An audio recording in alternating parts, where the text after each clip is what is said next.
والسلام على سيدنا رسول الله وعلى آله وأصحابه ومن والاه. رب اشرح لي صدري ويسر لي أمري واحلل عقدة من لساني يفقه قولي. رب يسر ولا تعسر يا كريم. السلام عليكم ورحمة الله وبركاته. Okay, kita sampai pasal apa, Pak Izon? Surah 38, Doktor. 38. Bismillah. 38. Ini dah kan? 38 kitab. 38 kitab. Biasanya Aduh. Doktor ada highlight itu. Lah, ada benda. Okey, okey. Ketika 38 qala musannifu rahimahullahu ta'ala wa nafa'na bi ulumihi fid dharain amin. Dia kata ma yusabu ala fi'lihi wa yu'aqabu. Kita baca yu'aqab bina majhul. Apa yang yusab, apa yang diberikan pahala, dipahalakan, diganjarkan atas perbuatannya, wa yu'aqabu, dan juga dihukum. Yu'aqab ni kalimah aqibah.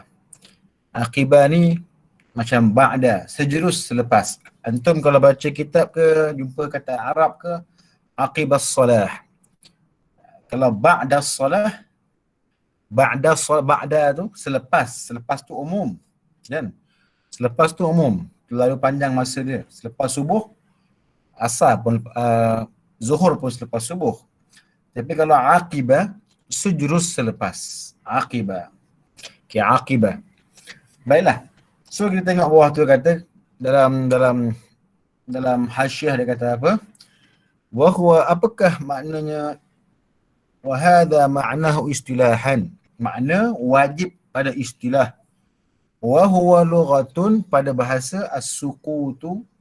Wa huwa lughatan as-sukutu awil subutu awil mulazamatu. Wajib. Wajib ni dari segi bahasa apa? Gugur. Dari segi bahasa apa? Sabit. Terbalik tu, bertentangan tu. Ataupun mulazamah. Ini dari segi bahasa. Wassawabu kal-iqabi. Pahala sama juga dengan dosa ataupun hukuman. Apa dia? Miqdarun minal jazai ya'lamuhu Allah Ta'ala. Satu kadar daripada balasan yang hanya Allah yang tahu. La lidhatil fi'li. Balasan itu bukan diberikan kerana perbuatan itu. Okay? Bukan sebab perbuatan tu. Bukan sebab kita solat, kita dapat sawab. Bukan sebab kita tidak solat, kita kena iqab. Tapi bal bimahdil fadli awil adli. Tapi kerana semata-mata fadli, semata-mata kurniaan ataupun adli. Syekh Qalibi ni ulama Asy'ariyah ahli sunnah. Kan? Kalau kita kata Allah tu wajib memberi pahala kepada siapa yang solat, dan Allah itu juga wajib menghukum siapa yang tidak solat, itu kita akan masuk dalam kancah Mu'tazilah. Mu'tazilah kan mewajibkan solah wal islah. Salah satu. Okay.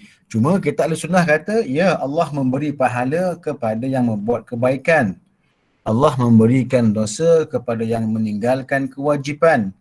Tapi Allah punya beri pahala itu kerana semata-mata kurniaan.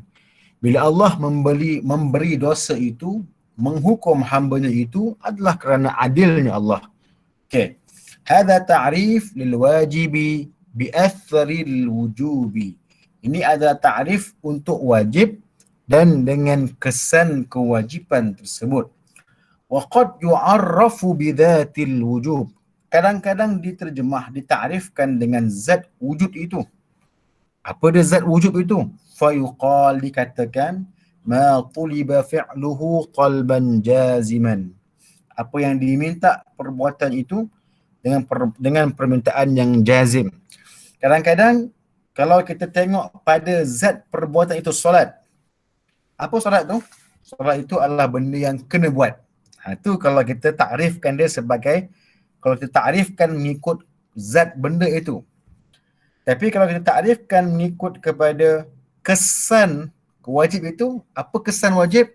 Kalau kamu tak buat, kamu dosa. Kalau kamu buat, boleh pahala insya-Allah. Tapi kalau dia takrifkan mengikut perbuatan kewajipan itu, apa dia wajib ini? Apa dia zat wajib ini? Ialah benda yang kena buat. Benda yang diminta kita buat dengan permintaan yang putus. Yakni tidak ada kebarangkalian. Confirm kena buat. Tapi kalau dia takrifkan mengikut kesan buat benda wajib. Apa benda wajib ni? Nak tengok kesan ke tengok perbuatan dia? Tengok kesan dia. Kesan dia kalau buat boleh pahala. Kalau tinggalkan dapat dosa. Itu dia panggil.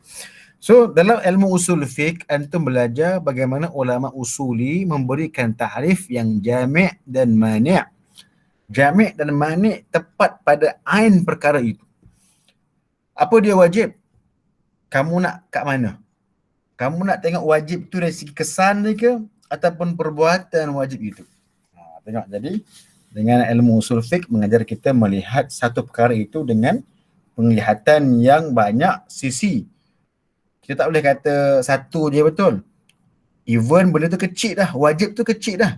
Tapi kita lihat daripada sisi kesan ataupun sisi perbuatan itu secara zat dia. Apakah ada solat? Benda solat tu diminta kita buat dengan permintaan yang putus. Tak ada pilihan dah. Memang kena buat. Tapi kita kata, so kalau apakah dia kesan solat? Kalau tak buat, kesan dia boleh pahala. Tinggalkan dapat dosa. Itu dia panggil sebagai tengok pada athar wujub ataupun tengok pada zatil wujub. Okey. Okey, dia kata wa yuradiful wajiba. Okey. Sorry. Wa yuradiful wajiba al-fardu. Kan? Dan menyamai makna wajib. Wajib tu akan jadi maf'ulun bih. Dia sini terbalik sikit wa yuradiful wajiba. Al-wajibah maf'ulun bih. Al-fardu. Yang menyamai makna wajib ialah fardu. Fardu tu merupakan fa'il pula. War-ruknu wasyartu fi at-ta'rifil mazkur. Yang menyamai makna wajib ialah fardu. Rukun, syarat pada takrifan yang telah pun disebut. Tapi kalau kita tengok betul-betul, kena tanya antum sama ke wajib, fardu, rukun, syarat? Sama tak? Siapa boleh kasih pendapat? Sama tak sama 4 benda tu? Tak sama kot. Bagus. Tak sama Lain lah. rasa. Lain. Tapi kenapa Syekh Al-Yubi kata sama? Dan jangan nak lawan dia, tokai besar lah.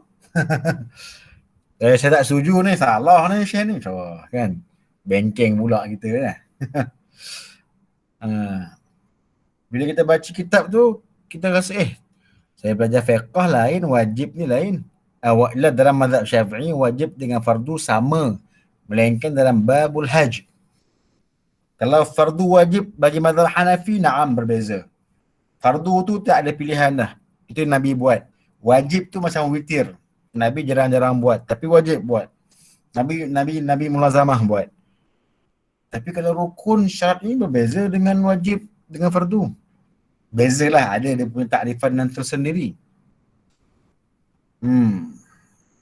So tapi kita jangan kata dia salah. Jangan kata Syekh ni tak tepat. Tak, salah kita. Kita kena tengok Syekh ni kata tang mana. Kita kena faham. Bila baca kitab ulama, kita kena tahu apa Syekh yang tengok. Nanti kita membaca pemikiran mereka. Syekh ni, wallahu alam, dia mungkin lihat kepada kemestian benda itu. Kalau kata kemestian, wajib mesti, fardu mesti dalam mazhab Syafi'i. Melainkan dalam babul hajj lah. Okay. Rukun mesti ada kemestian. Tak buat rukun tak sah wajib kita. Apakah hukum solat isyak? Wajib, fardu. Kalau tinggalkan rukun dia tak sah, dosa. Kalau sengaja. Kan?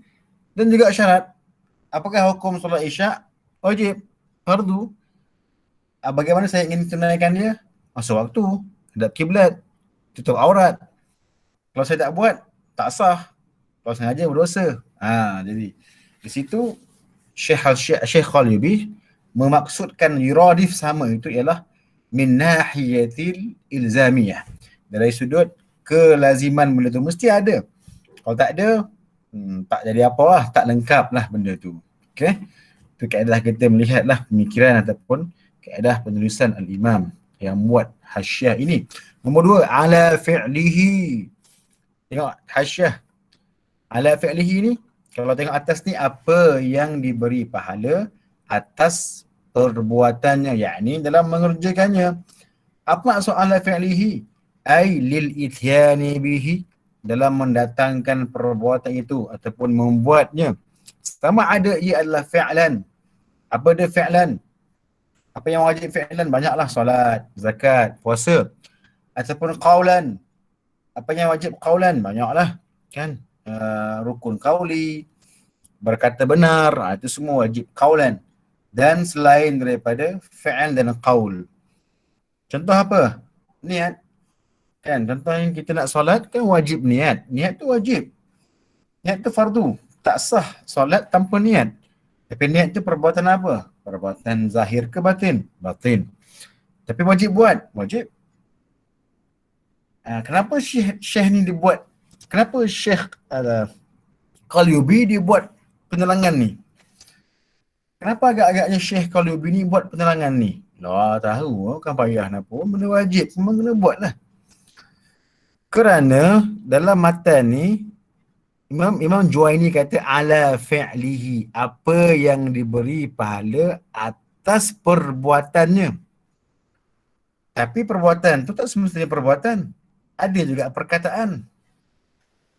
Berkata benar ataupun syahadati zur haram. Tapi itu perbuatan, itu perkataan bukan perbuatan. Niat solat wajib. Tapi itu bukan perbuatan, tu niat. Tapi sama ada dia niat, sama ada dia berbuat dari segi fizikalnya bergerak, sama ada dia menyebutkan, kesemua itu dinamakan fi'al. Kenapa pula fi'al? Sebab kamu mendatangkan benda itu. Jangan kamu nampak fi'al itu ialah perbuatan zahir. Dan tu nampak daripada skop ahli nahwu, fi'al ni kerja, kata kerja. Tapi kita nak fahamkan fi'al itu ialah segala apa benda yang kamu buat, sekalipun perbuatan itu perbuatan batin, yakni niat. Ya'lamu kha'inatal a'yun wa ma tukhfis sudur. Allah mengetahui akan pengkhianatan mata ataupun apa yang kamu sembunyikan dalam hati kamu. Kerja hati tu.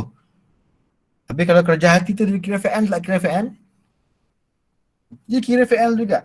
Tidak berhasad, tidak dengki, kan? Itu juga dikira fi'al walaupun ianya perbuatan hati. Itu maksud Syekh ni. Sebab tu dia huraikan. Jangan nampak perbuatan zahir je. Hati juga ada kerjanya. Mulut juga ada kerjanya. Okey. Terus. Au yuradu biha naw'u, ataupun yang dikendaki dengannya adalah jenis daripada yang 7 itu. Apa 7 tu? Yang itulah wajib, mandub, semua-semua tu. Okey. Kalau baca lagu ni lambat habis kita ni. Kita apa? Wa yu'aqab ala tarkihi, dan juga diberikan dosa di atas kalau kita meninggalkannya. Okey. Wal muradu, kita bawah nombor 4. Wal muradu bi tarkihi al kaffu anhu, yang dikendaki dengan kalau kita meninggalkan benda itu apa dia? Kaf, kamu tak buat. Iz la taklifa illa bi fi'lin, di mana tidak ada pentaklifan melainkan pada perbuatan. Walam yuqayyad, ataupun walam yuqayyad fi'luhu bil imtisal, tidaklah diikatkan perbuatan itu dengan mematuhi. Imtisal ni kita patuh, kita obey. Kama fil harami ati, sebagaimana haram yang akan dibincangkan nanti. Lianna dhaka min babit tarkil muwafiqi lil adati fayahtaju ila mumayyiz. Okey. Kenapa dia nak cerita apa ni? Okey. Okey, ni agak teknikal sikit tapi simple, boleh faham insya-Allah. Antum tengok dalam bab wajib ni dia kata, kalau kamu, apakah dia wajib? Wajib ni apa yang kalau saya buat, yang dibuat boleh pahala. Yang kalau kita tinggalkan dapat dosa. Yu'aqab. Tinggalkan tu apa? Tinggalkan tu apa? Tak nak buat. Tu kata kaffa anhu tu. Kaf apa? Kamu tak nak buat. kamu enggan buat, itu dia panggil tark, kaf. Okey, idh la taklifa illa bi fi'lin, nombor 5, di mana tidak ada taklif pada melainkan pada perbuatan. Yakni kalau kita tak buat bukan sebab kaf, saya tak boleh solat lah sebab saya tak mampu. Saya tak boleh solat berdiri sebab saya tak mampu. Itu bukan kaf, itu bukan tarkun. Kenapa pula? Sebab saya tak ada taklif untuk berdiri sebab saya sakit. Jadi kamu jangan kata pula dosa pak cik ni, Allah suruh sembahyang berdiri, pak cik duduk. Kan? Tapi kita kata, apa kita jawab? Oh, yang dosa tu kalau dia kaf, kalau dia enggan dan dia boleh buat. Saya bukan enggan, saya tak boleh. Saya dah tak taklif dah untuk berdiri. Tapi biasa orang faham lah. Ni kalau kita cerita pasal usul. Saya ni bukan tak nak sembahyang berdiri. Tak boleh lah, kaki dah lenguh. Kan? Kaki lenguh, diri sakit tu. Oh, berdosa baca ni sebab tuntutan mengatakan berdiri di antara rukun solat tu adalah qiyam. Qiyam. Kita kata, tapi saya ni bukan tak boleh berdiri, bukan tak nak berdiri. Yang maksud tarkun ni kaffa anhu, tak nak buat. Enggan. Bukan maksudnya bukan maksudnya tak mampu. Okey, di situ kita boleh tengok takyid itulah. Okey, tetapi walam yuqayyad fi'luhu bil imtisal. Dalam bab wajib ini, okey, baca betul-betul jangan keliru Tak faham, tanya balik, ana ulang balik, tak apa. Tapi bila buat benda wajib, okey, Allah ataupun para ulama tidak kata imtisal. Apa imtisal? Imtisal taat, patuh.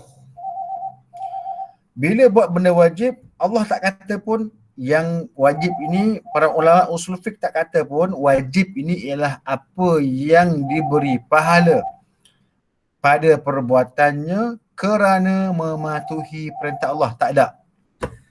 Asal hang buat, boleh pahala. Ikhlas tak ikhlas tu, itu penerimaan Allah. Dalam ilmu usul fiqh dia tak bahas ikhlas ke riak, tak ada. Usul fiqh dia bahaskan dalil, hukum. Itu dia. Dia tak kata ikhlas tak ikhlas. Itu adalah perbuatan lain. Dalam masa sama kita bukan membezakan itu. Ini adalah skop pengajian, skop ilmu. Okey. Dia tak kata kalau buat benda wajib ni mesti niat imtisal. Apa imtisal? Imtisal ni tak patuh. Kalau antum buka kitab-kitab fiqh, para ulama dia gemar tambah dalam setiap perkara yang dibuat itu dengan imtisalan. Saya buat solat ini imtisal adalah kerana taat kepada Allah. Yalah wajib lah, tapi taat. Tu adab yang tinggilah. Kan?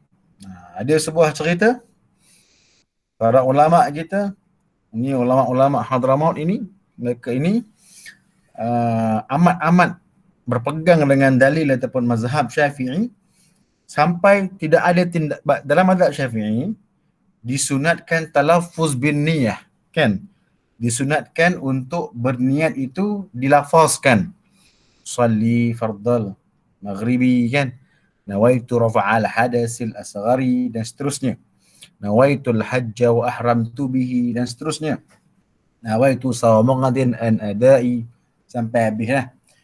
Ada setengah ulama ni diceritakan oleh ulama di Hadramaut, dia kata ayah dia ni alim besar lah. Ayah dia ni amat patuh dengan sistem itu sampai ayahnya ini semua benda dia akan niat talafuz. Tak makan pun sahaja aku makan lillahi ta'ala. Sahaja aku sekian, sahaja aku pergi masjid lillahi ta'ala. Semua dia akan cakap talafuz. Sahaja aku, semua benda. Sampai tahap bila bapa dia nak pukul anak pun dia akan nawaitu darba ibni lillahi ta'ala. Sahaja aku niat untuk pukul anak aku lillahi ta'ala. Jadi anak pun cerita, ayah aku ni bagus. Semua benda dia akan talafuz bin niyah sehingga kan dia nak pukul aku pun dia akan niat. Tapi bila nak pukul aku dia niat, aku dengar aku lari je. Tu cerita anak dia cerita lah. Bukan nak kata dia lari bukan pukul, tak. Nak katakan bagaimana ulama dahulu dia imtisal dengan mazhab. Dia patuh. Okey. juga bila dia niat sembahyang pun tak kata imtisal. Saja aku sembahyang maghrib, aku taat kepada perintah Allah Azza wa Jalla. Okey, itu bab adab bagus. Cuma dalam mengerjakan kewajipan, kita tidak disuruh untuk meniatkan imtisal. Kita tak dikata, kalau buat benda wajib apa, terangkat. Orang tu solat, tapi kena paksa kat mak dia, terangkat kewajipan. Kalau kita kata yang terangkat kewajipan ni yang imtisal saja, yang patuh saja. Oh jenuh budak-budak yang kena paksa puasa, budak-budak yang kena paksa pergi semayang, tak sah belaka lah. Sebab apa? Dia orang ni kena paksa. Tidak membuat benda wajib cukup dia buat, hati dia ke, dia tak puas hati ke, dia protes, itu dia yang pasal. Dia tak perlu imtisal. Dia tak perlu buat benda tu kerana patuh dengan undang-undang ataupun arahan Allah. Semata-mata mujarradul fi'li, semata-mata dia buat, itu telah pun menggambarkan, telah pun menggugurkan kewajipan kepada dia. Tadi saya semayang tapi terpaksa lah. Oh tadi kalau tak kena semayang ni tak boleh terpaksa ni. Sebab semayang ni akan dikira markah ni. Continuous assessment contohlah kan.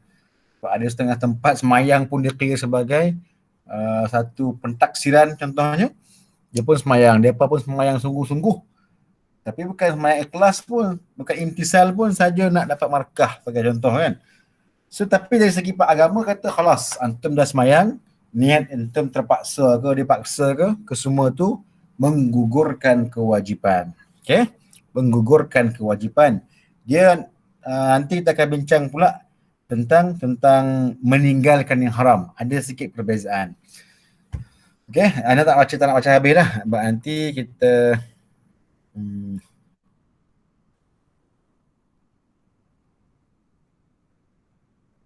okay, tengok bawah ni sikit tengok bawah, last. Kita baca kejap je, cukup. Usul fiqh tak baca lama sebab dia pening sikit. Okay, tengok perenggan bawah ni, dia kata yang ana bol ni, wa talbu qasdil imtisal fi ba'dil afrad ka qasdil ibadati fi ta'atil mubahi li husuli thawabihi la yunafi dhalika bal huwa min.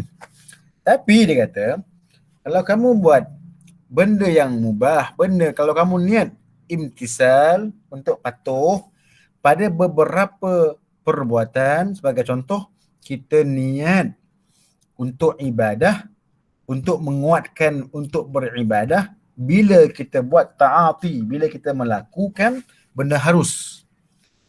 Apa hukum makan? Harus. Tapi saya niat makan saya untuk ada tenaga mengejarkan ibadah. Apa hukum bekerja? Harus. Tapi saya niat kerja saya ini adalah untuk membantu saya menjadi orang yang soleh, orang yang tak jahat, orang yang bertakwa. Kalau macam tu adakah okey? Adakah benda tu tidak masuk dalam benda yang wajib? Kata Syekh ni tak. Kalau kamu niat imtisal pada benda yang wajib, kamu niat imtisal pada benda yang harus untuk membantu kamu buat benda yang wajib, la yunafi dhalika, benda itu tak menafikan hal tersebut. Bal huwa minhu, bahkan ia juga dalamnya. Lianna al-qasda yadkhulu al-'am ataupun yadkhulu al-'ama wal khassa. Sebab apa? Qasad itu akan masuk dalam benda yang umum ataupun yang khas. Fata'ammal, maka fikir-fikirkanlah. Fikir-fikirkanlah. Qasad itu kita boleh qasad pada benda yang am. Kenapa kamu kerja? Sajalah kerja. Boleh dapat duit sikit kan. Tapi kenapa kamu kerja? Saya nak kerja untuk saya bantu saya hidup dengan baik, dapat rezeki yang halal dan bantu orang. Itu kita khaskan. Qasad ataupun niat kita untuk imtisal itu boleh masuk mana-mana. So di sini kalau antum boleh baca buku Kitabul Kabair, karangan Al-Imam Qurtubi katanya Kabair itu. Okay. Dia Imam Qurtubi Maliki lah kan. Tapi dia kata bahawa qasad itu menambahkan pahala. Kan innamal a'malu binniyat kan. Kalau kamu kerjakan solat, boleh pahala tak? Boleh. Tapi kalau kamu kerjakan solat wajib, tapi kamu tambah niat kamu. Kenapa kamu buat? Kerana Allah. Kan kita punya niat tadi kan. Sedangkan dalam hukumnya cukuplah usalli fardal maghribi. Cukup. Tak perlu salat raka'atin adaan mustaqbilal kiblati imtithalan li amr, tak perlu. Sah kamu kata usalli ada qasad. Fardha ta'arud, maghribi ta'yin. Cukuplah. Qasad, ta'arud, ta'yin cukup. Dah sah lah kita punya semayang. Tapi kita tambah lagi. Sahaja aku salat fardu zuhur, menghadap kiblat, adaan kerana Allah Ta'ala, itu sebenarnya penambahan itu penambahan yang tidak menafikan kewajipan. Bahkan penambahan itu menambah pahala pula. Mengatakan saya ni solat bukan semata-mata wajib kena buat. Bahkan saya juga solat kerana saya mentaati perintah Allah. Saya nak jadi hamba yang baik. Itu kan khusus tu. So qasad itu boleh masuk pada am dan khas. Dan qasad itu akan membuatkan perbuatan yang sama. Saya semayang, awak semayang. Tapi saya punya niat nak jadi hamba yang baik. Saya punya niat nak jadi hamba yang taat. Saya punya niat nak jadi sekian. Allah menambahkan pahala kita walaupun perbuatan kita dengan dia pada zahirnya adalah sama. Okay? Jadi kita belajarlah benda yang agak detail, tapi at least kita tahulah benda itu. So, okay, itu di benda yang apa yang boleh kita kongsilah untuk malam ni. Nanti anda nak baca sini ya, nanti sambung ke sini ya. Sebab banyak agak kegunaan ni. Alright, ni kita padam balik ya. Jap. Allah. Alright, so nanti sambung sini ya. Okey, itu saja untuk malam ni. Terima kasih. Allah subhanahu wa ta'ala alam. Wassalamualaikum warahmatullahi wabarakatuh.